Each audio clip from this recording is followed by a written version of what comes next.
Dipersembahkan oleh Ya dulu waktu kecil itu saya dikasih nama ayah saya itu Yori Antar. Dia tuh seorang kosmonot Rusia yang mengorbit di galaksi, mengorbit bumi gitu ya. Jadi dunia saya tuh sebetulnya dunia dirgantara dari kecil. Jadi filmnya senang film-film Star Trek, Star Wars. Saya pikir wah ini saya kalau lulus SMA masuk jurusan mesin nih. Iya. Ternyata pas di jurusan mesin ada pelajaran gambarnya, ternyata saya nggak ngerti gambar apa itu. Udah sebesar itu. Jadi penjiwaan saya itu ternyata baru saya sadari seharian saya itu adalah arsitektur gitu.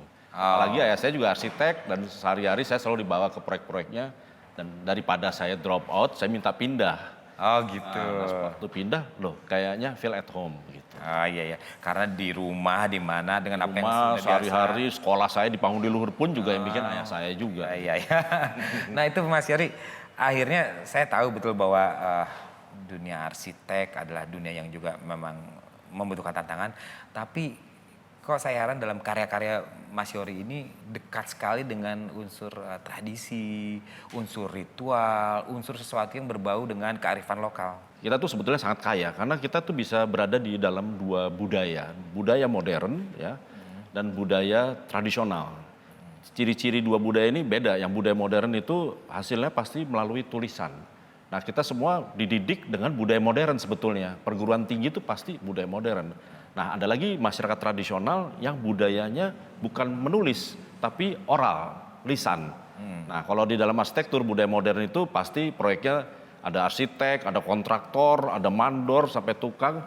Dan itu sebetulnya budaya top down. Nah sedangkan di masyarakat tradisional itu umumnya mereka bicara satu sama lain, budaya sosial. Dan jelas karena Indonesia itu kan negara dua musim. Negara dua musim ada musim hujan, musim panas. Dan sebetulnya DNA masyarakat Indonesia itu adalah masyarakat yang outdoor, yang gotong royong. Nah di situ saya menemukan, wah ini beda nih. Yang modern sama tradisional. Harusnya kita sebagai bangsa Indonesia, kita bisa menghasilkan suatu arsitektur yang justru menginspirasi dunia-dunia modern. Bila kita temukan budaya modern dan tradisi. Tapi sayangnya budaya tradisional ini tidak diajarkan di perguruan tinggi. Karena tidak ada catatannya, tidak ada bukunya. Oleh karena itu saya banyak mengirim mahasiswa ke pedalaman dan saya banyak membangun bersama masyarakat rumah-rumah tradisional mereka. Dan kemudian budaya lisan itu kita tuliskan menjadi budaya tulisan. dipersembahkan oleh